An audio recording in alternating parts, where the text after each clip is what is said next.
सावधान। ओम नमः सिद्धेभ्यः। ओम नमः सिद्धेभ्यः। ओम नमः सिद्धेभ्यः। नमो अरहन्ताणं नमो सिद्धाणं नमो आय्याणं नमो वज्रायाणं नमो लोय सवसाहुणम्। मंगलम भगवान वीरो मंगलम गौतमो गणी मंगलम कुंद कुंदाद्यो जैन धर्मोस्तु मंगलम। सर्व मंगल्य मांगल्यम सर्व कल्याणकारकम प्रधानाम सर्वधर्माणां जैनम जेतु शासनम। नमः श्रीवर्धमानाय निर्धूतकलिलात्मने सालोकानां त्रिलोकानां यद्विद्यादर्पणाय। तीन काल के जिनवरा तीन काल के सिद्ध तीन काल के मुनिवरा वंदो लोक प्रसिद्ध। योरदस लक्षण महापर्व की जय। उत्तम शौच धर्म की जय। पुष्पदंत भगवान की जय। अद्भुत आनंदकारी आज का यह पवित्र दिन। धर्म भी पवित्र है और पवित्र परिणामों के माध्यम से पुष्पदंत तीर्थंकर भगवान मुनिराज अपने स्वरूप में निमग्न होते हुए ध्यान की अंतिम अवस्था सर्व प्रकार से बाहरी समोषण वैभव आदि सर्व प्रकार को छोड़कर अपने स्वरूप में ही तिष्ठ विराजमान हो गए। आज उनका निर्वाण कल्याणक धन्य है वह धरा, धन्य है वह क्षेत्र जहां पुष्पदंत मुनिराज तीर्थंकर मुनिराज ने अपने आत्मा की पूर्ण दशा प्राप्त कर सादी अनंत काल तक सिद्ध शिला में विराजमान हो गए। एक सिद्ध में अनंत सिद्ध। अब वो क्या कर रहे हैं? तो अपनी आत्मा के अलावा पूर्व में भी यही कर रहे थे। अब अनंत काल तक एक स्वभाव में ही मस्त आनंद आनंद आनंद।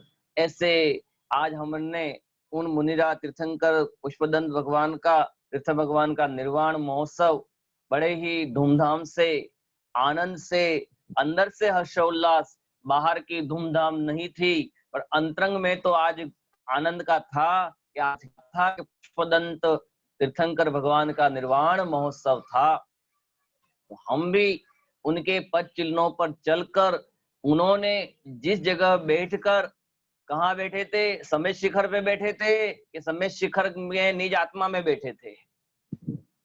स्थान से मोक्ष नहीं होता है, स्वभाव में, स्वभाव के पाद मूल में बैठे, अंदर ज्ञायक के अंदर में बैठे और परम परिणामिक भाव के माध्यम से, शायिक भाव के माध्यम से आज उन्होंने मुक्ति की प्राप्ति की। धन्य घड़ी है वह, धन्य दिवस है वह। और वहां के जो जो जीव थे वो भी धन्य थे। उन्होंने आज बड़े ही हर्षोल्लास पूर्वक उन भगवंतों का निर्वाण महोत्सव मनाया कि हे भगवंत, मैं भी यही भावना भाता हूँ आपके समक्ष। ये ऐसा निर्वाण महोत्सव अर्थात मेरा भी सिद्ध अवस्था आज नहीं तो कल आएगी, ये मेरा निश्चय है कि नहीं? दृढ़ निश्चय अंदर में निश्चय करके बैठे कि नहीं बैठे भैया? देखो, ये अंदर में अभी नहीं हो रहा है तो मोक्ष की कोई जरूरत नहीं है। अभी तो मैं तो मोक्ष स्वभाव ही हूँ और कालांतर में नियम से मुझे मोक्ष होगा, ये अंदर में भाव बनाकर। क्योंकि आज का धर्म क्या है? उत्तम शौच धर्म है। अर्थात शौच का मतलब क्या है? कि शुचे भावे है शौचम, अर्थात शुचिता का भाव शौच है। और शुचिता मतलब पवित्रता, पवित्रता अर्थात परिपूर्णता, अर्थात परिपूर्णता अर्थात लोभांत कषायों का अभाव, अर्थात जहाँ सूक्ष्म लोभ भी जो बचा था उसका भी यहाँ क्या हो जावे, उसका भी अभाव हो जाए। तो लोभांत कषाय, सर्व कषायों का जहाँ पर अभाव हो जाए, ऐसा यह पवित्र। इसलिए उसमें भी पूजन में भी लिखा ना कि शौच है ना, धरिए हृदय संतोष, करहूं तपस्या देह सो, शोच सदा निर्दोष, धर्म बड़ो संसार में। सबसे बड़ा धर्म कौन सा बताया? शौच, 10 लक्षण में शौच धर्म को सबसे बड़ा धर्म बताया, क्योंकि क्रोध कषाय का अभाव हो गया, मान कषाय का अभाव हो गया, माया कषाय का अभाव हो गया, और जिसके लोभांत, क्योंकि ये लोभ कषाय 10वें गुण स्थान तक अंतिम समय तक बने, लोभांत कषाय सूक्ष्म संप्राय लोभ वहां तक बना रहता है, तो उसका भी आज क्या हो गया, उसका भी आज यहाँ अभाव हो गया। और उस अभाव में क्या प्रकट हुआ? तो ये उत्तम शौच पवित्र धर्म प्रकट हो गया। देखो सोच भी होता है, सोचने वाली सोच होता है, एक लाइन वाली शौच होता है, शौचालय वाला वो नहीं है ना, वो तो बाहर में सब शरीर की विकृति को हटाने का है, वो तो गंदगी का कार्य है। और सोच भी किस प्रकार की हो सकती है, नाना प्रकार की, वो नहीं, उन दोनों से रहित जो परम पवित्र होवे, समस्त कषाय भाव का जिसमें अभाव होवे, उसका नाम आज क्या है? उत्तम शौच धर्म है।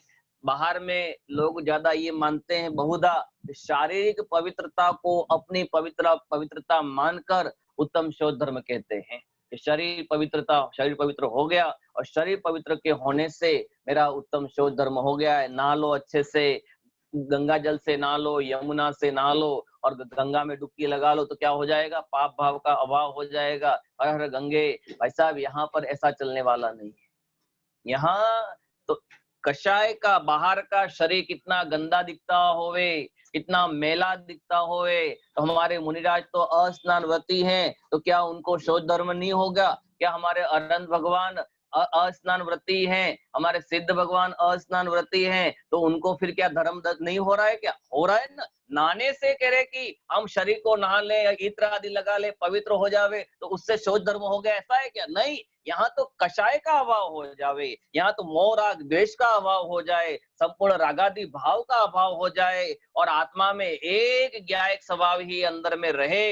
हमारे मुनिराज जंगल में बैठे हुए 4-4 मास तक बैठे रहते हैं, और शरीर में पूरे तो मैल जम जावे पूरे, तो भी क्या मुनिराज अपने शरीर से और मुनिराज के शरीर को देख ग्लानि करता है? अरे नहीं, मुनिराज को देखकर तो सबको उत्साह आ जाता है कि आज मेरे घर के अंदर कल्प वृक्ष उतर आया है, आज पवित्र मुनिराज आए हैं। शरीर को नहीं देखते हैं, शरीर के अंदर जो देह देवल में जो पवित्र आत्मा बैठी हुई है, और वो जो आत्मा की पवित्रता है देखकर उनके अंदर में क्या, बाहर के लोगों में भी क्या आती है? पवित्रता ही आती है। एक को देखकर दूसरे का क्या होता है? मन भी पवित्र हो जाता है, क्योंकि पवित्र हृदय को देखकर भाव भी क्या हो जाते हैं? पवित्र हो जाते हैं।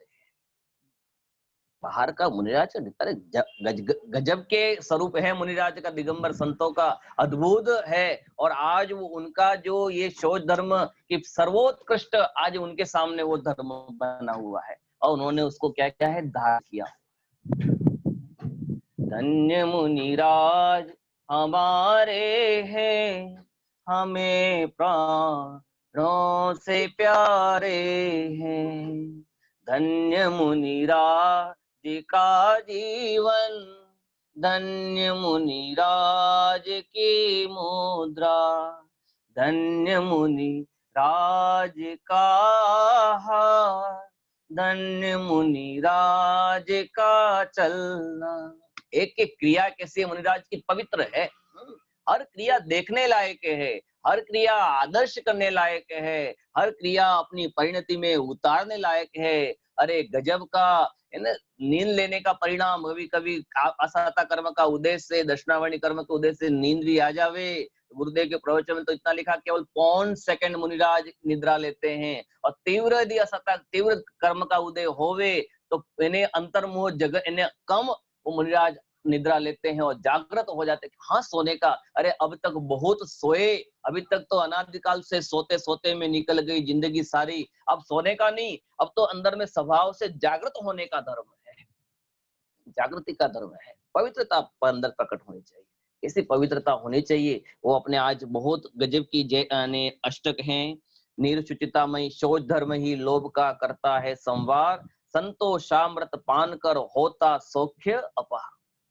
अपन ने प्रथम देखा था स्थापना में, शोच धर्म ही लोभ का करता है संहार। किसका संहार करता है? लोभ धर्म का संहार कौन करता है? लोभ धर्म का अभाव कौन करता है? तो शोच धर्म ही, क्योंकि वह पवित्र धर्म है। और क्या कर, संतोषामृत पान कर होता सौख्य अपार। किसको प्राप्त कर? संतोषामृत। क्या होना चाहिए? संतोष, सदा सुखी। जो संतोषी होगा वह सदा सुखी होगा।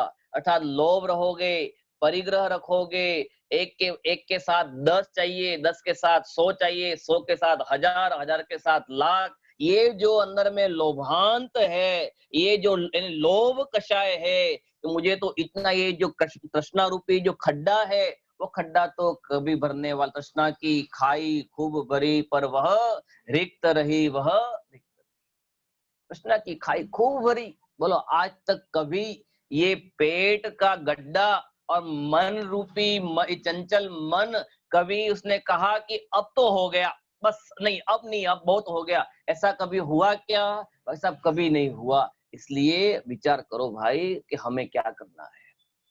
संतोषामृत पान कर होता सौख्य अपार, जो तृष्णा को जीतते पाते परमानंद, भव समुद्र को लांग कर पाते ध्रुव अनंत। किसको लांगना है? लोग भव समुद्र को लांगना है। यदि भव समुद्र को लांग दिया, इन परिग्रह के कषायों को लांग दिया, इन राग और मोह, द्वेष और मिथ्यात्व रूपी भावों को लांग लिया, तो क्या सामने खड़ा हुआ है? सामने मोक्ष रूपी लक्ष्मी खड़ी हुई है, और वो सोच रही है कि कब लांगे और मैं उसके गले में मुक्ति रूपी लक्ष्मी की वरमाला डालू। तैयारी में खड़ी है प्रति समय। बेंसी बोले ना, जागतो जीव उबो छे। प्रति समय क्या हुआ है कि जागता हुआ जीव प्रति समय कि देखने वाला मुझे कब देख ले, जानने वाला मुझे कब जाने, ध्यान करने वाला मुझे कब ध्यान करे, ऐसा प्रति समय। पर यह जीव अज्ञानता के कारण से उसको अपने जानता नहीं है, उसको अपना मानता नहीं है, उसमें रमण करता नहीं है। तो आज अपूर्व अवसर अपना पास आया है कि हम ऐसे जाने, उसको पहचाने, उसका अनुभव करे, तो हमारा भी भव का अभाव होने में देर लगेगी नहीं। इसलिए आज का बहुत पवित्र धर्म है। एक एक जो अष्टक हैं, बाकी सब तो जो अष्टक तो अपन सब रोज पढ़ ही रहे हैं, उसी प्रकार का है। अर्घावली बहुत सुंदर है। अर्घावली के छंद भी आज 17 छंदों के माध्यम से अपन को बात करनी है। एक एक छंद पर भी 2-2 मिनट अपन चर्चा करें, और जहां आगे लगेगा विशेष ध्यान रखेंगे। आज थोड़ा 10 मिनट 5 मिनट लेट स्टार्ट हुआ, तो 5 मिनट खत्म करेंगे। देखो बहुत सुंदर सुंदर बातें हैं। पहले तो मैं आपको थोड़ा बता दूं, लोभ 4 प्रकार का है। जिसको लिख रहे हो लिखते रहना, क्योंकि हमारे दीपम भाई इसके प्रश्नोत्तर तो आपको पूछेंगे, जो क्विज चलेगी उसमें थोड़े जो प्रवचन के माध्यम से भी क्विज बना दीपम भाई, तो लोगों को समझ में रुचि बनेगा, और सरल सरल बना दोगे और इनाम जीत के चले जाएंगे नीरज भाई साहब। थोड़ा अंदर में इन लोगों को भी जागृति होने का आना चाहिए कि लोभ 4 प्रकार का है। कौन कौन सा है वो ध्यान रखना। जीवन लोभ, पहला कौन सा है? जीवन लोभ। दूसरा है इंद्रिय लोभ। तीसरा है आरोग्य लोभ, और चौथा है उपभोग लोभ। कितने प्रकार के? 4 प्रकार के लोभ। जीवन लोभ अर्थात जिसको जीने की तीव्र इच्छा हो। अपन समाधि में पढ़ते हैं, जीने की हो न इच्छा, मरने की हो न वांछा, है ना? न जीने की इच्छा न मरने की इच्छा, अर्थात जीवन लोभ। अर्थात मैं कह रहे हजारों साल जीव, अरे हजारों साल क्या, तो सागरों साल तक भी जिए, भी पीछे वर्णन आएगा। तो उससे जीवन लोभ, जीने का, अरे भाई साहब मैं तो हर हमेशा जीता ही हूँ, मरता कहूँ, पहले विचार करो, है ना? 10 प्राणों से जीना ये तो अज्ञानता है, ये तो जड़ है। मैं 10 प्राणों से नहीं जीता हूँ, मैं तो चैतन्य भावों के प्राणों से जीता, मैं तो चैतन्य भावों से जीता हूँ। अर्थात जीवन का लोभ, पहला लोभ। इंद्रिय लोभ अर्थात इंद्रियों को भोगने का भाव, कि इंद्रियां स्वस्थ रहें, और उस स्वस्थ रहने से मेरे क्या होगी? विषय भोग की सामग्री मुझे उपलब्ध होगी, और इंद्रियों के माध्यम से सर्व प्रकार का स्पर्श, रसना, घ्राण, चक्षु, कर्ण और इंद्रियों के 20 विषय, उन सब के माध्यम होगा, मेरे यानी शरीर की पुष्टि होती रहेगी, विषयों की पुष्टि होती रहेगी, उसके माध्यम से वह उनको कार्य करता है। दूसरा इंद्रिय भोग, और तीसरा आरोग्य लोभ। आरोग्य अर्थात क्या, अपन कहते हैं आरोग्य सेतु, रोज ये आ रही है आजकल, आरोग्य सेतु ऐप चला रखी है कि आपके पास कोरोना महामारी का लक्षण नहीं है तो आरोग्य सेतु आपको बताएगा। आरोग्य सेतु अर्थात क्या है, और यानी स्वस्थपना को, अर्थात कोई यानी मैं कभी क्या नहीं हूं, बीमार ही नहीं हूं, मैं हर हमेशा स्वस्थ ही रहूं। कैसा रहूं मैं हर हमेशा? स्वस्थ ही रहूं। भाई साहब, स्वस्थ आत्मा की दृष्टि करेगा तो अनादिकाल से और अनंत काल तक स्वस्थ ही रहेगा। शरीर में रोग होवे तो भी होवे, अरे किसके रोग, शरीर में रोग है क्या, है ना। बाबूजी युगल जी बोलते ना कि भैया जिसके अंदर में हार्ट ही नहीं है उसको हार्ट अटैक कहाँ से आता है, जिसके अंदर में खून ही नहीं है उसको बीपी कहाँ से बढ़ती है, अरे जिसके अंदर में शक्कर ही नहीं है उसको शक्कर बढ़े का, वर्तमान का घन चक्कर है। लखपति शुगर घटाने के लिए हॉस्पिटल जा रहे हैं और गरीब बेचारे कहने खाद्यान्न विभाग में जाकर शक्कर लाने जा रहा है, शक्कर मिलेगी। तो एक शुगर बढ़ा रहा है, एक शुगर घटा रहा है। सब ये जीवन का सब काम है। आरोग्य यानी आरोग्य लोभ, और चौथा कौन सा है, उपभोग लोभ, अर्थात खूब इकट्ठा करने का, खूब भोग भोगने का लोभ। कभी भी भोगों से निवृत्ति होने का भाव नहीं आता है, पर यानी प्रति समय उसको भोग भोग भोग भोग बढ़ाने का ही उपयोग आ रहा है। ये चार प्रकार के लोभ जीव परेशान है। इसलिए इन चार प्रकार के लोभ जो है, उन चार प्रकार के लोभों का अभाव करके मैं अपने आत्मिक स्वास्थ्य की दृष्टि करूं, मैं अपनी आत्म दृष्टि पर दृष्टि करूं, तो मुझे मोक्ष की प्राप्ति होगी। देखो अर्घावली बहुत सुंदर है, और जहां जहां अर्घावली के बाद में अपन समझ में आएगा वहां आगे अपन विषय भी इस प्रकार लेंगे। स्वर्ग सुख सब है विनश्वर, आयु भी है नाशवान, आयु सागर पल्य की भी सदा है विद्युत समान। अथिर है संसार सारा, फिर नहीं कोई नहीं, धर्म उत्तम शोच सुखमय, अन्य कोई भी नहीं। लोग सुन तो रहे हो कि भैया, है ना, जो जो सुन रहे हैं उतने ही अच्छे से सुनना, सामने दृष्टि करके सुनना, अंदर में उपयोग लगाकर सुनना। जिस जो सुने उसकी बलिहारी है, बाकी तो दुनिया में बहुत चल रहा है, चलने दो, उसमें अपन दृष्टि नहीं करनी है। जितने सुने उतने समझ लो कि इम्पोर्टेंट डायमंड लोग बैठे हुए हैं। स्वर्ग सुख सब है विनश्वर, आयु भी है नाशवान, आयु सागर पल्य की भी सदा ही विद्युत समान। बोलो 33 सागर की आयु भी मिले, स्वर्ग की भी आयु मिले, उत्कृष्ट से उत्कृष्ट पल्योपम की आयु भी मिले, है ना, ग्रेवेक की आयु मिले। बोलो उस आयु भी कितने विद्युत के समान, बिजली चमकने के बाद कब खत्म हो जाती है, उस प्रकार वहां भोग के आनंद में वो आयु भी क्या हो जाती है, पल भर में समाप्त हो जाती है। ज्यादा समय तक नहीं, पल भर में वो आयु भी क्या हो जाती है, समाप्ति प्राप्त हो जाती है। ज्यादा समय तक रहती है, सोचते हैं कि मुझे लाखों वर्ष की आयु मिले, भोग भूमि की आयु मिले, मुझे स्वर्ग की आयु मिले, हजारों वर्ष तक जीव, तो हजारों वर्ष ये मैंने कहा जीवन जीने की आयु, जीवन जीने की कितने जीवन लोग बोलते, इसको क्या बोलते हैं, जीवन लोग। तो बहुत हजारों, और वो हजारों वर्ष की आयु भी कितनी रह जाती है, चुल्लू भर, अंजुलि जल सम जवानी क्षीण होती जा रही।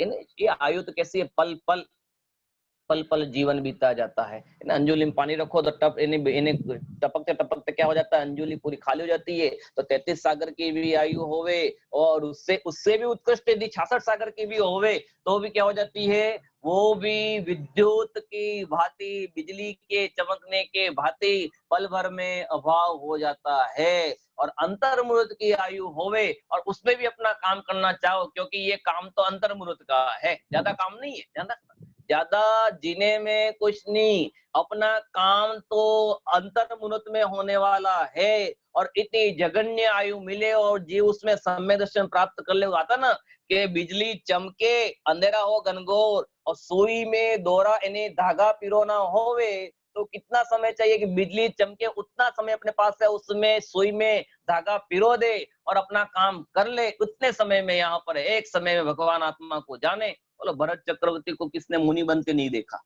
अंदर में वैरागी तो थे ही, अंदर में ज्ञानी ध्यानी तो थे ही, घर में वैरागी थे। और कब दीक्षा ली और वो मोक्ष प्राप्त, यहाँ जब बजे जय हो जय हो जय हो भरत मुनिराज की जय हो, तब लोग मालूम पड़ा कि और कहो किसको मोक्ष हो गया? अरे भरत चक्रवर्ती को हो गया। कितना समय लगा है? क्या समय थोड़ी लगा है, ज्यादा समय नहीं लगा भाई साहब, बहुत अल्प समय लगा हुआ है ना। यहाँ पर भी उतने ही में काम करना है, अपन को अपने आत्मा को जानना है, अनुभव करना है, समझना है, वस्तु के स्वभाव को जानना है, और वस्तु के स्वभाव को जो जानेगा उसका कल्याण होएगा। इसलिए स्वर्ग सुख भी सब है विनश्वर। क्या स्वर्गों में सुख है क्या? प्रवचन सार गाथा में लिखा, एक स्वर्गों का सुख तो स्वर्ग जैसा ही है। कैसा है? स्वर्गों का सुख तो स्वर्ग जैसा है। उन स्वर्गवासी देवों से पूछो कि स्वर्ग का सुख कैसा है। वहां पर लिखा प्रवचन सार में कि जैसे कढ़ाई में गरम गरम पूरी को डालो, कढ़ाई में तेल उबलते हुए पूरी को उसमें डालो, और वो पूरी अपन को लगती है कि वो तो फूल कर ऊपर हंस रही है, एकदम कहने अच्छी बन गई है वो पूरी, गोल गोल, और वो तो हंस रही है। पर उस पूरी को अंदर से पूछ रहे हो कि बाहर में तो फूली हुई दिखती है, पर वो तेल की जलन में वो किस प्रकार जल रही है, वो उस पूरी को ही वेदन हो सकता है। उस प्रकार यहाँ स्वर्ग का सुख इन विषय कषायों के माध्यम से, क्योंकि वो विषय इन्हें विषयासक्त है, वो विषयों में लीन है, तो वो विषयों का आनंद, वो उस विषयों का दुख वो ही भुगत रहे। अपन को लग रहा है कि स्वर्ग के देव विषयों का आनंद ले रहे हैं, बहुत खुशी आनंद मना रहे, भोग भोग रहे हैं। भाई साहब ऐसा नहीं है, वो भी बहुत दुखी है। अपने यहाँ पे तो अच्छी व्यवस्था है, अपन को तो मरण का दुख मालिक कब मरण हो जाए मालूम नहीं पड़े, और वहां पर तो 6 माह पहले मृत्यु मालूम पड़ जाती है कि अब 6 महीने बाद मेरा यह देव विमान छूटने वाला है, मेरा देव का वैभव छूटने वाला है। बोलो कितनी कितनी आकुलता हो जाती हो, कितनी घबराहट हो जाती होगी। और अपन तो आराम से इन्हें अशक्य अवस्था में पड़े भी हों, बीमार पड़े भी होवे, तो भी मालूम नहीं कि आज मरे कि 6 महीने बाद के 2 साल बाद, तो अपन को तो समाधि मरण का अवसर भी मिलता है। और उन जीवों को कोई परिणाम में आकुलता करे, ये लोभ छूट जाएगा। मिथ्या दृष्टि देव हो ना, तो लोभ छूटने के माध्यम से निदान बांध लेता है। क्या बांध लेता है? और इसलिए तो वहां तहते चय था वर्तन धरे, यो परिवर्तन करे। बोलो वो स्वर्ग का देव ऐसा क्या पाप करता? अपन तो पाप करता, अपना हिंसा, झूठ, चोरी, कुशील, परिग्रह, अपन तो नाना प्रकार के बिजनेस करते तो पाप लगता है, समरम समारम आरंभ आदि इकट्ठा करता अपन, वहां तो कुछ नहीं, इन्हें गले से कंठ झड़ जाता है, अमृत झड़ जाता है, तो वहां पर कोई कमाने धमाने की तो है ही नहीं। तो भी वह स्वर्ग का देव स्थावर में, पेड़ आदि में पैदा हो जाता, वनस्पति में चला जाता है। किन परिणामों से? कि अरे वो अवधि, क्योंकि 6 माह पहले मालूम पड़ जाता है कि मुझे क्या होने वाली है, स्वर्ग की देह छूटने वाली है, और मैं यहाँ से मरकर तिर्यंच या मनुष्य की योनि में, और वो योनि कैसी है कि वो खून पीप मवाद वाली है, और अरे अरे मैं ऐसा है सुंदर शरीर, वैकृतिक शरीर, और यहाँ से मरकर मैं खून पीप वाली उस योनि में, गर्भ में चला जाऊंगा। अरे उससे तो अच्छा मैं एकेंद्र में उत्पन्न हो जाऊं। उस प्रकार निदान मान लेता है, और उसी निदान के परिणाम से आयु कर्म का बंद हुआ, और तहते चय था वर्तन धरे, यो परिवर्तन पूरे करे। ये है नीरज जी भाई साहब, कोई जीव का कब परिणाम बिगड़ जावे और कौन सी गति में चला जावे, इसलिए लोभ का अभाव करो। स्वर्ग का लोभ का भी क्या करें, अपन अभाव करें, इस बात का विशेष ध्यान रखा। वहां पर भी स्वर्ग का लोभ का भी अभाव करें। देखो आगे, चक्रवर्ती पद मिले यह भोग वांछा दुखमयी, राज्य हो शठ खंड का वह भी नहीं है सुखमयी। चक्रवर्ती की संपदा, इंद्र सरी के लोभ, काग बीड सब गिनत है सम्यक दृष्टि लोभ। चक्रवर्ती की संपदा होवे, और इंद्र सरी के भोग, चक्रवर्ती की अपार 6 खंड का अधिपति, कितना कितना कितना वैभव, वैभव को गिनाने में नहीं, अपने पास वैभव को गिनाने का समय भी नहीं है, और वैभव गिना सकते ही नहीं है। अरे वहां चक्रवर्ती का जो नौकर का भी नौकर है ना, वो भी अरबों खरबोपति है। बोलो यहाँ पे ये अंबानी अम्मन से पानी भरे उसके आगे, इन हीरे मणि माणिक के सबके स्वामी है वो। तो भी वो चक्रवर्ती बोले कि सुखी नहीं है। अपने चैतन्य चक्र को साधे तो सुखी, और बाहरी बाहरी रत्नों को साधने का काम करे तो वो कौन है? वो दुखी हैं।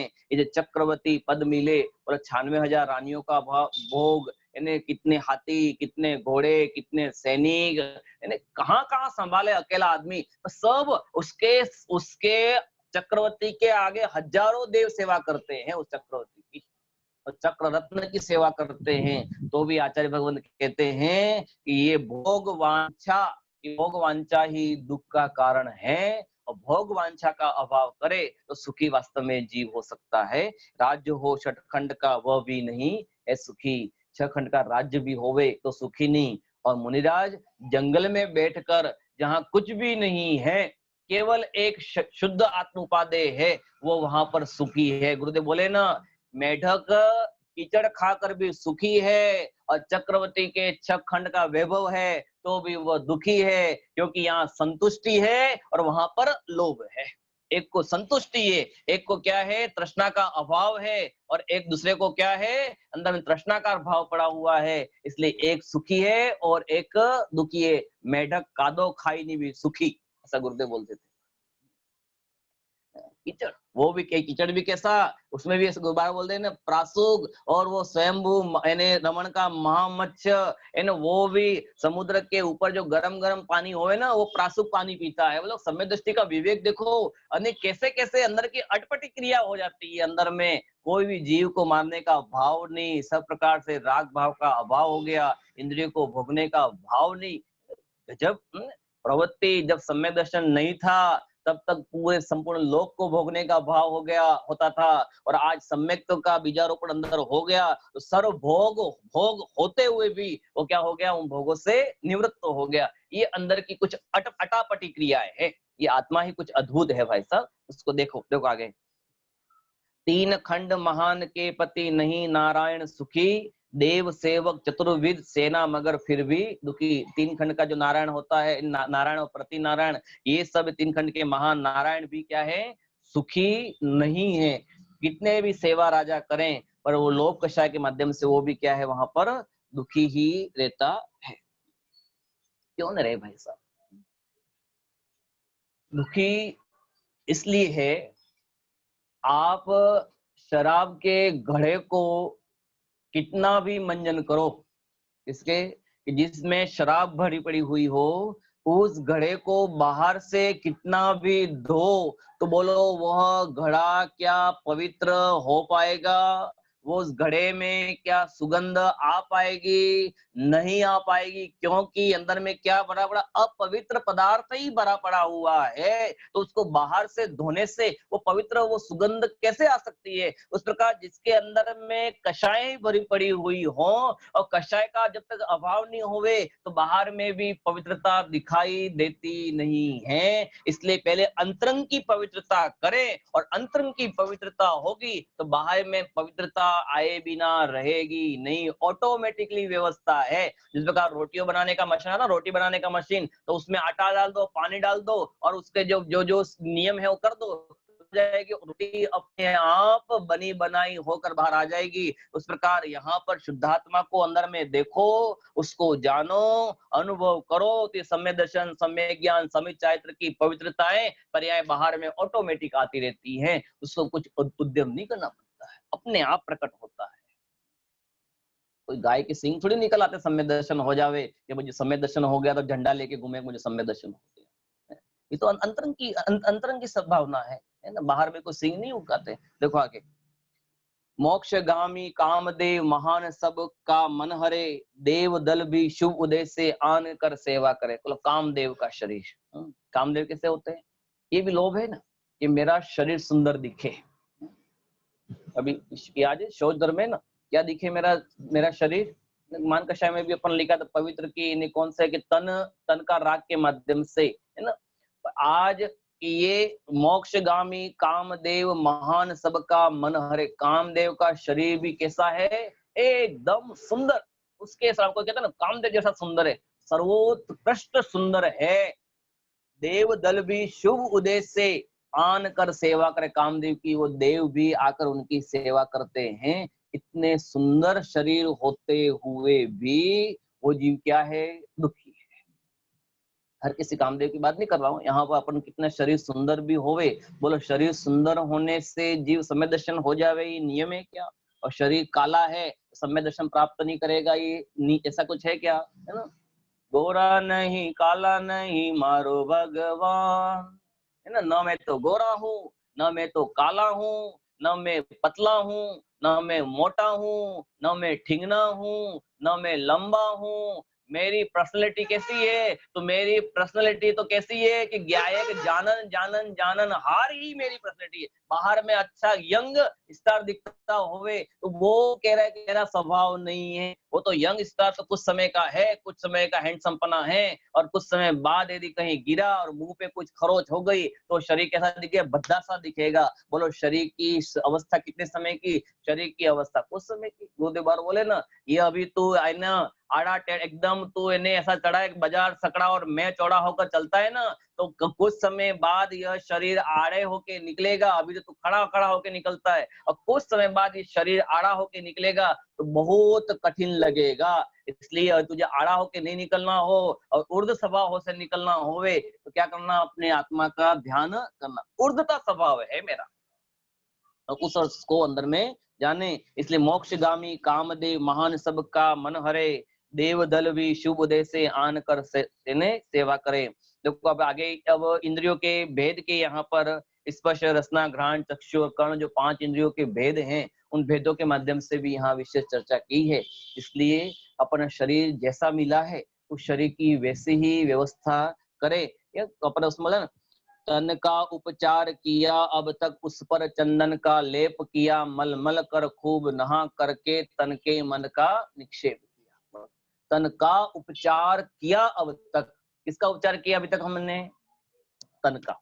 शरीर अच्छा दिखे, उपटन लगाता है, क्रीम लगाता है, लिपस्टिक लगाता है, फेयर लवली लगाता है, नाना प्रकार के कॉस्मेटिक सामान लगा लगा क्या करता है? शरीर को श्रृंगार कराता है। कि बोलो नाम कर्म से जो शरीर अच्छा मिला उसको, ये अच्छा मिले चाहे बेरूप मिले चाहे कुरूप, उसको वैसा ही देखो। पर उस पे अलग से यदि कुछ तुम पोतोगे, कुछ लगाओगे तो वो शरीर क्या कहलाएगा? बेरूपा कहलाएगा। क्या कहलाता है वो? बेरूपा। और अपन आता है ना कोई बेरूपा बनकर, जो रूप नहीं है उस रूप को ढककर नाना प्रकार के रूप बनाते हैं। तो अपन को जैसा नाम कर्म के माध्यम से पूर्व कर्म के उद्देश्य शरीर मिला, उसको उस रूप में जाने पहचाने और मेरा नहीं है माने, और उस पे अलग आवरण करके उस पे लिपा पोती कर कर आप उसको भी ये नाम कर्म को ढके नहीं, उसको स्वीकार करे, बेरूप बना हासिल न करे। तन का उपचार किया अब तक उस पर चंदन का लेप किया, मल मल कर खूब नहा करके तन के मल का विक्षेप किया। खूब नाना प्रकार के उसमें सब चीज लगाई।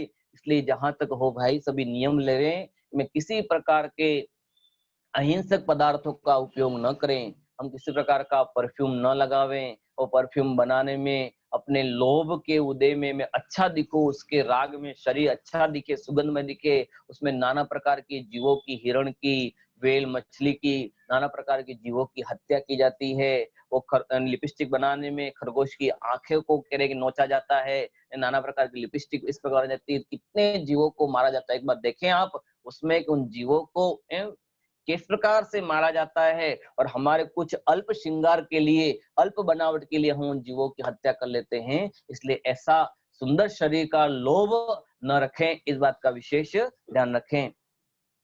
तू नित पोखे यह सूखे जो धोवे त्यो मेली, निश दिन करे उपाय देह का रोग दशा फैली। मात पिता रज वीरज मिलकर बनी देह तेरी, मांस हाण नश लहू राध की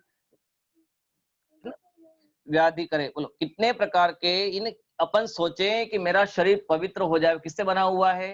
यानी मात पिता रस वीरज मिलकर बनी तेरी, वे हाड़ माड़ इन सब से तेरी देह बनी हुई है। यदि यहाँ पे थोड़ा चीरा हो जाए ना, कोई फोड़ा हो जाए, फोड़े को फोड़ो उसको, तो वो अपने जो पीप हो, वो पीप को भी यह जीव देखना नहीं चाहता है, क्योंकि इतना घिनावन शरीर है। और उस घिनावन शरीर को तू पवित्र करना चाहता हो। बोलो गोबर के, इन्हें गोबर की मिठाई पर चांदी का वर्ग लगावे, गोबर की मिठाई होवे और गोबर की मिठाई पे क्या करे, चांदी का वर्क चढ़ा देवे। बोलो चांदी का वर्क जैसे ही हटेगा तो क्या निकलेगा, अंदर गोबर ही गोबर निकलेगा ना। तो यहाँ पर क्या पड़ा, ये तो शरीर तो पूरा गोबर ही है, अपवित्र है, और उस अपवित्र पर क्या क्या लगाया है, चांदी का वर्क, सफेद सफेद ही दिख रहा है ये वर्क, और वर्क थोड़ा हटा तो अंदर में क्या निकलेगा, है ना, खून, पी, मवाद, हड्डी, मांस, चर्म। बोलो अब उस शरीर पर तुम कैसे, ये तो शरीर तो अपना एक निमित्त मिला हुआ है, धर्म को समझने के लिए, धर्म को जानने के लिए अपना सहकारी मिला है। तो इसमें रहकर अपना आत्म कल्याण के लिए शरीर मिला है। इसलिए शरीर को पवित्र करने से आत्मा पवित्र नहीं होगा, आत्मा को पवित्र करने से शरीर भी पवित्र हो जाएगा, ये हो सकता है ना। आत्मा की पवित्रता देखेगा तो लोग बाहर में अरे अरे गजब के जीव है, वो शरीर के माध्यम से ऑटोमेटिक तेरी प्रसिद्धि होगी, पर शरीर की प्रसिद्धि के माध्यम से कभी आत्मा की प्रसिद्धि हुई नहीं। इस बात का विशेष ध्यान रखें। ये लोक कषाय बहुत ही खराब है, लालच बहुत खराब है। बच्चों को पढ़ा, लालच, लालच बुरी बला है। गुड्डू एक लड्डू को पाकर रोने लगा कोने में जाकर, मेरा लड्डू छोटा भाई, बड़ा मिले तो खाऊं भाई। तब तक सबने लड्डू खाया, कोने में एक बिच्छू आया, डंक लगा तो रोया गुड्डू, चूहे खा गए उसका लड्डू। तब गुड्डू ने सौगंध खाई, लोभ करेंगे न कभी भी भाई। क्या सौगंध खाई गुड्डू को, गुड्डू ने, लोभ हुआ था ना कि मुझे 2 लड्डू मिले तो खाऊंगा, मम्मी ने 1-1 लड्डू दिया था, पर 2 लड्डू मिलेगा तो खाऊंगा। लड्डू भी गए और चूहे ने क्या किया, डंक मारा, अर्थात तो उससे कुछ होने वाला नहीं है भाई साहब। ये कुछ समय बाद ये शरीर चले जाने वाला है। इसे जितना शरीर, जितने आयुष मिली है उस आयुष में अपने आत्म कल्याण करें, ऐसी बात यहाँ पे लिखी। देखो आगे क्या लिखा, स्पर्श के भेद 8 हो, विषय की वांछा भरे, द्रव्य क्षेत्र और काल के अनुसार भाव हृदय में। स्पर्श कितने में, स्पर्श के 8 भेद, हल्का भारी, रूखा चिकना, कड़ा नरम, ठंडा गरम। तो इस प्रकार का मैं कैसे स्पर्श में हल्का हूँ, मैं रूखा हूँ, मैं चिकना हूँ, मैं काला हूँ, मैं मोटा हूँ, मैं पतला हूँ। ये स्पर्श के जो 8 भेद हैं, उन 8 भेदों के माध्यम से जीव उसमें क्या करता है, नाना प्रकार का लोभ करता है। इसलिए स्पर्श से मेरे में कौन सी इंद्रिय पड़ी, स्पर्श नाम की इंद्रिया है क्या? अरे मैं तो इंद्रियों से रहित, मैं तो अतीन्द्रिय हूँ। अलिंग ग्रहण के बोल आते समय सार में कि अलिंग ग्रहण के बोल, अर्थात मैं लिंग से ग्रहण नहीं होता, अर्थात मैं स्पर्श इंद्रिय के लिंग से नहीं, मैं रसना इंद्रिय के लिंग से नहीं, मैं ये स्पर्श रसना ग्रहण से नहीं, चक्षुष से नहीं, कर्ण से नहीं, मैंने इंद्रियों से जानने में नहीं आता, मैं तो अतीन्द्रिय अलिंग ग्रहणी स्वभाव हूँ। ऐसा वह जीव वहां जानता है और अपना आत्मा का कल्याण करता है। वास्तव इंद्रियों से कल्याण कभी होता नहीं। ये यहाँ देखो समय सार की गाथा, अलिंग्रहण की गाथा चल रही है, 5 शब्द जो चल हैं वो अलिंग्रहण के बोल चल रहे हैं। विधान 10 लक्षण चल रहा है और अनुभव किसका हो रहा है, समय सार का हो रहा है। अद्भुत है राजमल जी पव्या साहब की ये लेखनी। और हमारा विशेष पुण्य उदय है कि हमें प्रभावशाली अध्यात्म रसिक पूज्य गुरुदेव जी का हमें ये मार्गदर्शन मिला और हमको ये धर्म सुनने का अवसर मिला। नहीं हो तो हम भी क्या करते, जय जयनाथ परम गुरु हो, घंटे बजाते रहते और धर्म करके समझे धर्म हो गया आज का धर्म। आज का धर्म कैसे वास्तव में ये देखो आगे, फिर भेद रस के 5 उर में भोग की इच्छा करे, रस रसना इंद्रिय के, खट्टा मीठा कड़वा कषायला चरपरा। मीठा खाने की इच्छा, ये तो कड़वा है, ये रसायला है, एक कषा एक चरपरा है। तो ये रसना इंद्रिय के बार बार जो एक लोलुपना है ना, ये कितनी लोलुपता है अंदर में, बारंबार नाना प्रकार के भोग भोगने की, रस रस चखने की, है ना। थोड़ा भी यदि नमक खारा हो गया और कोई किसी को थाली में भोजन दे दिया तो भाई साहब थाली फेंक देते हैं, अरे नहीं खाना, खारा हो गया खाना, अरे मिर्ची ज्यादा हो गई, क्या खाना बनाया है, अरे भाई साहब किसके लिए इतना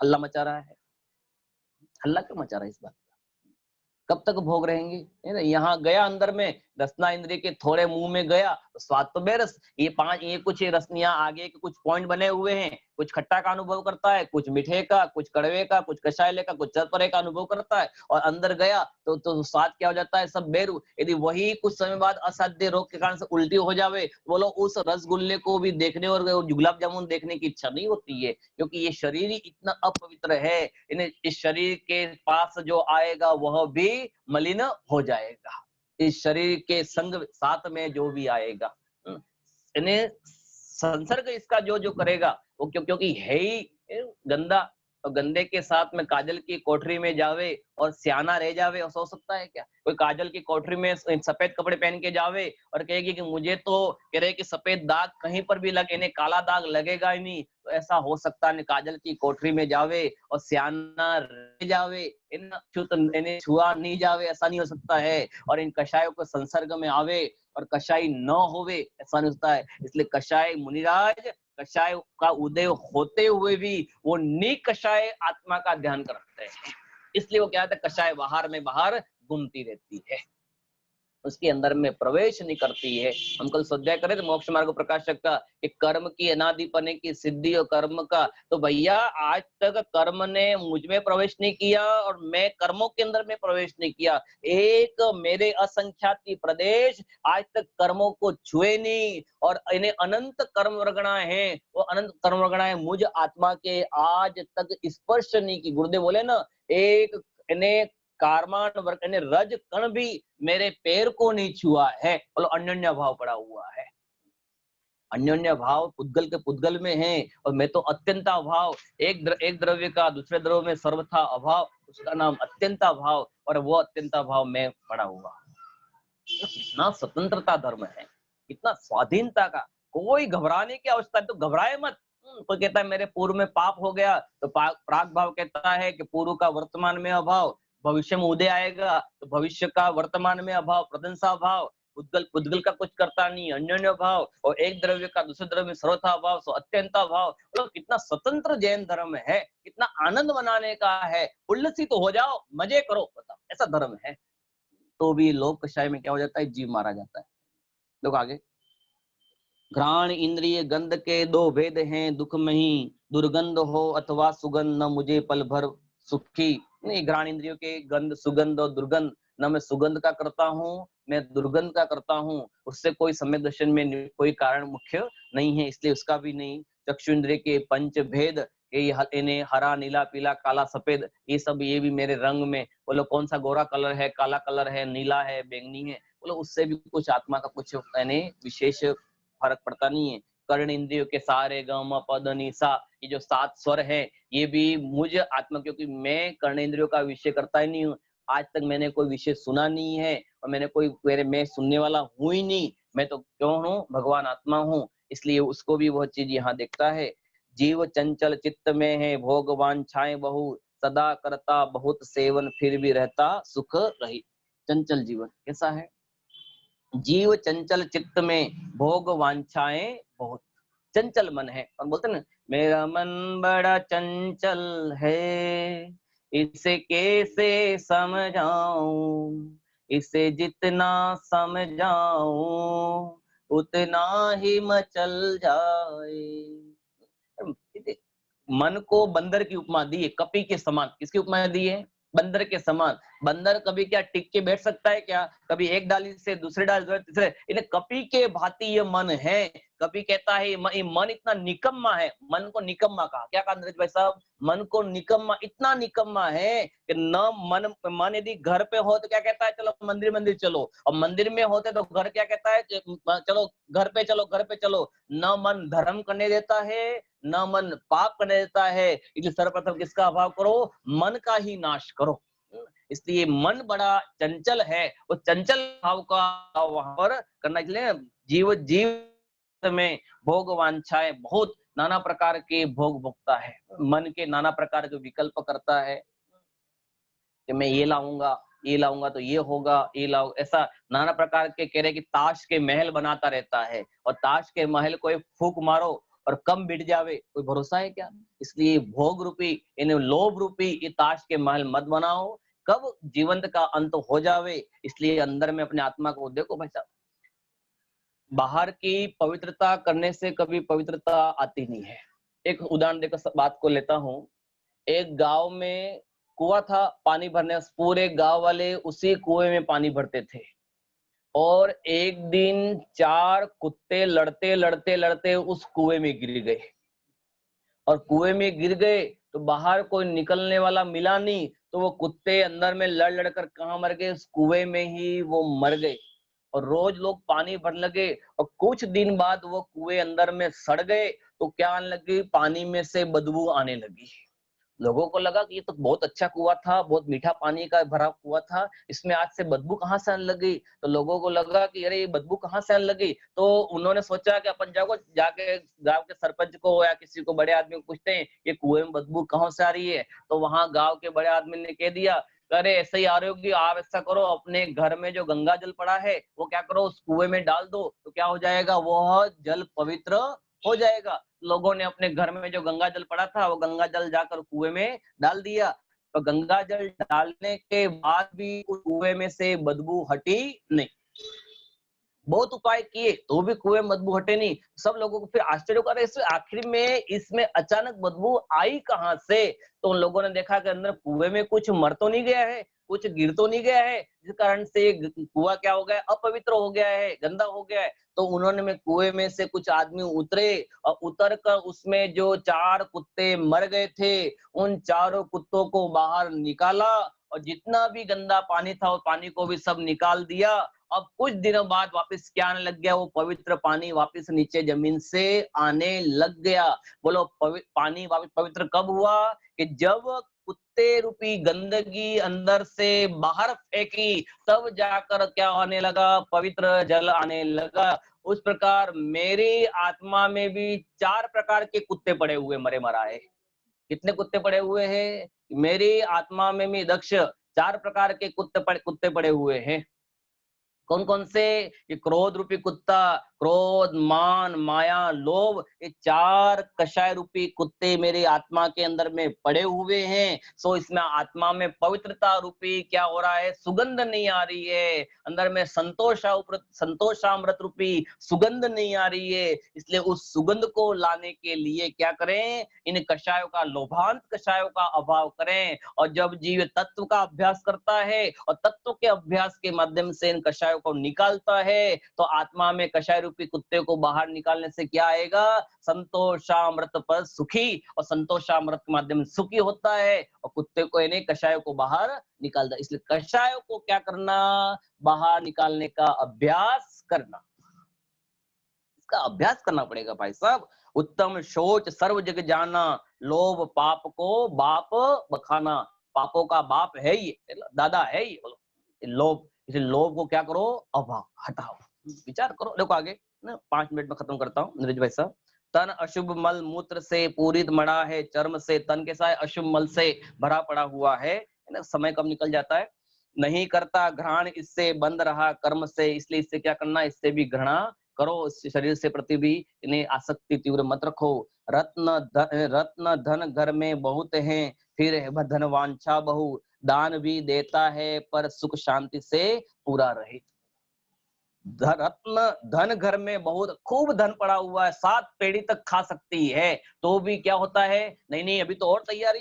अपन ने गुरुदेव उदाहरण देते थे ना, इंदौर के सेठ, बोलो उन्होंने, उनके 7 फैक्ट्रियां थी। सर सेठ हुकमचंद, हुकमचंद सेठ की इंदौर वालों की 7 फैक्ट्रियां थी और वो 8वीं फैक्ट्री खोलने के लिए बात कर रहे थे। तो उनको उनकी पत्नी ने कहा, ओ सेठ, नरक 7 ही है, 8 नरक नहीं है, इसलिए अधिक लोभ मत करो और अपने स्वरूप में जाने की बात करो, लोभ कषाय का अभाव करो। क्योंकि नरक अपने भी यहाँ क्या है कि अपने बहुत है, संतुष्ट हो जाएगा। अरे अपने पुत्र का पुण्य होगा तो वो कमाएगा, वो उनकी रख रखाव करेगा। मेरे हिसाब से मेरे जितने रख रखाव का दायित्व है वो दायित्व निभाओ। तो दायित्व के साथ में अपना आत्मा का दायित्व क्या है, अपना मुझे कल्याण करना नहीं करना भाई साहब, इस क्षेत्र से अन्य क्षेत्र में जाना है तो तैयारी की कि नहीं की, तो अपने तैयारी साथ मेरे को कब प्राणांत हो जावे, कब शरीर खड़ा बैठा बैठा यहाँ ढल जावे, बोलो कितनी देर लगता है, शरीर आड़ा का टेढ़ा होता ही है ना, खड़ा खड़ा एकदम ढल जावे, कोई भरोसा नहीं। 1 सेकंड में, कल हमारे यहाँ पर एक जीव ने घर में काम कराया, सब कुछ कराया और नौकर ने घर साफ करवाया और 10 मिनट में पूरा खेल खत्म और माताजी मरी गई। 10 मिनट का खेल हो गया पूरा, ज्यादा समय लगा नहीं है ना। कोई भी साथ में, बोलो इस महामारी के अवसर में कोई साथ में भी आया नहीं, जलाने के लिए कोई आया नहीं। ट्रैक्टर, किसी गाड़ी बैल का ट्रैक्टर में डालकर ले गए जलाने के लिए, कौन आवे बता। सब छूट जाते हैं, जिसको अपना अपना कहता है ना, सब कब एक समय में छूट जावे कोई भरोसा नहीं, एक समय में छूट सकता है। ध्यान रखना। ये मेरे हैं, ये मेरे हैं, ये लोभ है ना, ये पत्नी मेरी, पुत्र मेरा, बेटा मेरा, सब मेरे हैं, ये सब लोभ है। लोभ का अभाव करो, कोई नहीं है। कौन है बता? जिसको अपना कहता वो छोड़ मुझे चल देता, मैं आकुल व्याकुल हो लेता, व्याकुल का फल व्याकुल।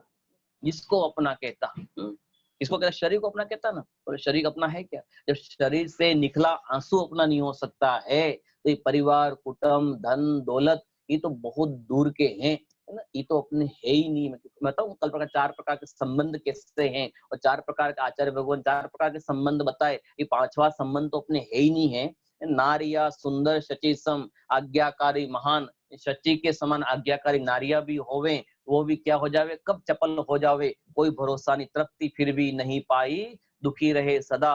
बहुत सुत आज्ञाकारी सुध भी होवे, पर यदि कभी कुछ ऊंच नीच हो जावे, वो बेटा भी क्या क्या हो जाता है, वो भी बिना आज्ञाकारी हो जाता। कामदेव सब लक्ष्मी, भोग वांछा फिर भी मेरी कम न है भगवान। भ्रात बहु भी विनय होते, लक्ष्मण जैसा भ्राता होवे, पर वो भी छूटता है, छूटता है। लक्ष्मण जैसा आज्ञाकारी भाई होवे, तो भी वो भी क्या हो जाता है, भरत जैसा आज्ञाकारी भाई होवे, वो भी क्या हो जाता है, कुछ समय बाद छूटने वाला है। सब अलग अलग जाने वाले हैं, कोई परमानेंट बनाने वाला नहीं है। परमानेंट तो कौन है कि अनंत दर्शन, अनंत ज्ञान, अनंत सुख, अनंत वीर्य, ये अनंत अनंत अनंत अनंत गुण वो मेरे हैं। उस गुणों को अपना पहचानो। तो वास्तव में कहा, अंतरंगी मित्र मुझसे प्रेम करते हैं सदा। खूब मित्र ऐसे होते हैं कि अपने मित्र के लिए जान तक खेल सकता है, ऐसे मित्र भी होते हैं। और भैया इस भाव के लिए ही खेल सकता है, भाव का तो साथ दे सकता नहीं, 10 भाव तक साथ दे सकता है, उसके बाद तो किसी सबको अलग होना ही होना है। इसलिए अधिक को साथ नहीं। मित्र सुतती दास दासी भ्राता माता पिता सब, सकल परिजन सकल वैभव शांति सुख देता है कब। कोई सुख देने वाला नहीं है, क्योंकि सब जुदे आए हैं, जुदे जाने वाले हैं, कोई अपने साथ अपने पास रहने वाला नहीं है। इसलिए इस बात का विशेष ध्यान रहे। ये लोभ है ना, ये लोभ तो अच्छे अच्छे को नहीं छोड़ा है। गुड़ को आता है वो दृष्टांत में, गुड़ को देखकर, अन्य मत में कहा नहीं, गुड़ को देखकर भगवान का मन भी रिझ जाता है ना, क्योंकि ये लोभ है, राग है। इसलिए इसमें अच्छे अच्छे ज्ञानी जीव भी लोभ कषाय में उलझ जाते हैं, मुनिराज लोभ कषाय में उलझ जाते हैं। हमको भी लोभ होता है ना, किसी को सुनने का, देखो पूजन करने का लोभ, प्रवचन सुनने का लोभ, प्रवचन करने का लोभ, ये भी सब क्या है, ये भी लोभ है नीरज भाई साहब। अपन को लगता नहीं है लोभ है, ये लोभ है। ये अपन को लगा अरे भी 10 मिनट और ले ले, 10 मिनट और सुन ले, बोलो इससे क्या होगा। ये तो इंद्रियों का विषय हो गया, कर्णेंद्रिय का विषय हो गया। और कर्णेंद्रियों का विषय तो गुरुदेव बोल रहे ना, ये भी क्या है, व्यसन बन गया है। क्या बना दिया है कि नहीं, दिन में 4-5 घंटा स्वाध्याय नहीं सुनूं तो चैन नहीं पड़ता है। बोलो स्वाध्याय सुनने से चैन नहीं पड़ता है कि आत्मा के रमने में चैन नहीं पड़ता है। ये तो कर्णेंद्रिय का विषय हो गया। ये तो कह रहे मुंह का बोलना और सुनना, ये व्यसन कहा गया है। इसलिए उसमें भी लोभ नहीं। ये तो अपना विषय को पूर्ण करने की एक बात परंपरा है, तो उसकी भी पूर्णता होनी चाहिए, क्योंकि विषय अधूरा रह जाए, लाभ नहीं मिले, उसकी बात है। तो जयमाला 2 मिनट में खत्म है। यह भेद ज्ञान का मौसम संकित लेकर आया, जिसका जी चाहे ले लो, यदि स्वकल्याण भाया। सबसे अच्छी बात लिखी, यह भेद ज्ञान का मौसम समकित लेकर आया है, जिसका जी चाहे ले लो, यदि स्वकल्याण भाया है। जो हित चाहो, छड़ाला की लाइन याद है कि दौलत राम जी की, जो हित चाहो, कौन कि जिसका जी ललचता, इन्हें मन चाहता हो, क्या कर लो, वो अपने झोली में इन्हें नदी का पानी जा रहा हो, जिसको प्यास लगे वो उस कुएं पे जाकर पानी की प्यास बुझा लो।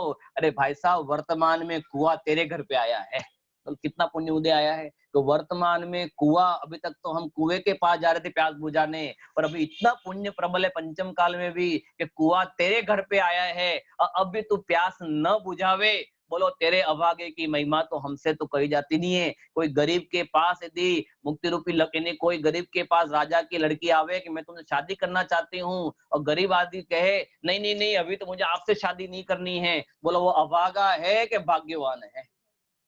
अभागा है ना। तो ये सब कुछ इतना अवसर अच्छा आया है, घर बैठे जिनवाणी सुनने का अवसर मिल रहा है, सब बाहर में कार्य करते हुए भी अंतरंग में शुद्धात्मा को समझने का अवसर आया है। जो मोह नींद में सोते, यह उन्हें जगाने आता, जो जग जाते हैं तत्क्षण उनके उनने ही यह पाया, मोह नींद से उठे चेतन तुम्हें जगावन को, हो दयाल उपदेश करे गुरु आत्म भावन को। इसलिए मोह नींद से उठने का है। समकित पाते, फिर तो पूरा पीछे वही बात किया है कि वो विधि किस प्रकार से समकित पाता है, स्वरूपाचरण ग्रहण करता है, फिर सकल चारित्र ग्रहण करता है, यथाख्या चारित्र ग्रहण करता है, और कर्मों को विनाशते हुए वह केवल ज्ञान की प्राप्ति करता है। और शिवपुर तक जाने का रथ ज्ञानी ने ही पाया है, जाते हैं सिद्ध शिला तक शाश्वत ध्रुव सुख पाते, त्रिभुवन में शोच धर्म यश इंद्रादिक ने गाया है, लोभ विनाशक श्रेष्ठ उत्तम शोच महान है, पूजन की है आज शुचिता पाऊं हे प्रभु। इसलिए कषाय को धोने से शोच धर्म प्रकट होता है। सर्व कषाय को धो,